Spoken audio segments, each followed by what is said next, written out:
احنا اتكلمنا قبل كده وقلنا السخان على العريس ولا على العروسه، وطلع على العريس. تعالى بقى اما اقول لك تشتري سخان غاز ولا سخان كهرباء. كل واحد فيهم ليه مميزات وليه عيوب. تعالى نبدا بالسخان الكهرباء.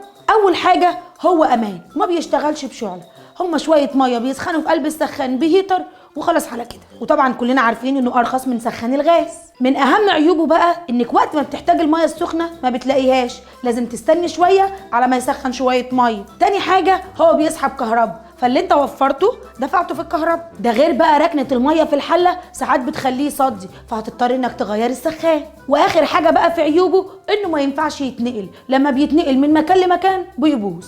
ندخل بقى على السخان الغاز. مميزاته دي اهم حاجه فيه، انك وقت ما بتعوز ميه سخنه بتفتح تلاقيها نزلت على طول. احتاجتوا ميه للحمى، احتاجتوا ميه للمواعين، احتاجتوا ميه سخنه لاي حاجه موجوده على طول، ما تستنيش لما تسخن. بس للاسف عنده عيوب، لان الحلو ما بيكملش. في ناس بتخاف منه علشان الشعله بتاعته، وفي ناس بتخاف من الغاز اللي بيطلعه لو ما فيش في الحمام او المطبخ شفاط او مكان للتهويه. اخر عيب بقى فيه ان سعره اغلى من السخان الكهرباء. بس نسيت اقول لك على ميزه مهمه فيه، انه سهل جدا انك تنقلي من مكان لمكان وتاخديه معاكي، مش هيحصل له حاجه. انا بقى نصيحتي ليك ادفع في السخان اكتر شويه علشان هيريحك بعد كده، فالسخان الغاز هو افضل. اكتبوا لي بقى في الكومنتات عندكم سخان غاز ولا كهرباء، وايه مميزاته وايه عيوبه.